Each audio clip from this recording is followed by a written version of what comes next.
Already DC প্রত্যাহারের কথা শোনার পরেই কুষ্টিয়ার বিভিন্ন বালি মহলে দেখেন রাতের বেলায় গোলাগুলি হয়েছে, ট্রাকে আগুন লাগিয়ে দিয়েছে, যেখানে 2-4-5 টাকার না, কোটি কোটি টাকার সম্পদ সরকারের।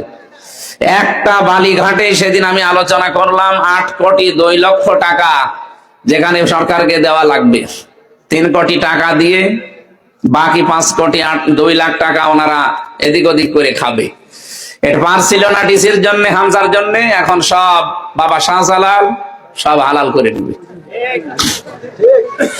এরপরে আমরা মনে করছিলাম সামনে মাদকের বিরুদ্ধে কিছু হাত দিয়েছি এবং আরো কঠোর হস্তে দমন করি, অন্তত আমাদের যুব সমাজকে, আমাদের পরিবারকে আমরা বাঁচাতে চাই। আপনারা চান না? এটা একবারে হবে না। কিছু মানুষ যারা ওই কাজ করে খায় তাদেরকে অন্তত কাজের ব্যবস্থা আগামীতে করবো। আজকে সুগার মিলের যিনি দায়িত্বে আছেন, কি ম্যাডাম যেন নাম বললো, মাসুমা জাহান নাকি যেন নামটা ম্যাডামের, উনি এখন কুষ্টিয়া সুগার মিলের দায়িত্বে আছেন। ওনারা যত অফিসার আছে তাদেরকে নিয়ে আজকে আমার বাসায় কথা বললাম, এটা চালু করা দরকার।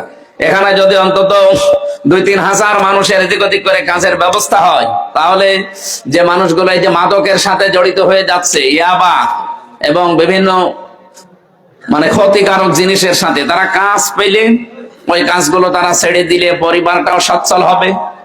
2 নম্বরে তারা তাদের শরীরকে, সমাজকে বাঁচাতে পারবে। এই উদ্যোগগুলোকে আমরা খারাপ নিয়েছি।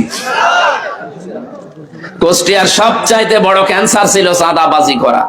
আজকে হিন্দু ধর্মের প্রায় 30 জন এসেছিল আমার বাড়িতে, তারা বলছে আমরা জর্জরিত ছিলাম চাঁদার জন্য। আমি এখনো পর্যন্ত চাঁদা দিয়ে যাচ্ছি, এই কিছুদিন বন্ধ হয়েছে।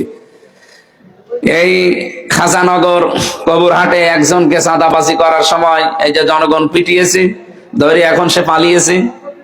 এই একটার জন্য অনেক শান্ত হয়ে আছে, কিন্তু বাস্তবতা কি আমরা দেখছি। এটা যদি আমরা 100 ভাগ বন্ধ করতে সামনে না পারি, আপনি দেখবেন ওই যে 17 বছর যেভাবে কাটিয়েছি ওইভাবে আবার কাটানো হবে। তো এই জন্যে একটা একটা করে মনে করলাম যে 100 দিনের ভেতরে পরিকল্পনায় আমি এগুলো সব হাত দিতাম, অন্তত সেইগুলো শুধু সংসদে থাকা লাগে 5 দিন 7 দিন 10 দিন, ওই সময় বাদ দিয়ে পড়াটার সময় আমি এলাকাতে বিভিন্ন জায়গায় যেখানে দুর্নীতি দেখবো আগে সেই জায়গায় টুটি টেপে ধরবো। আপনারা জানেন আমরা একটা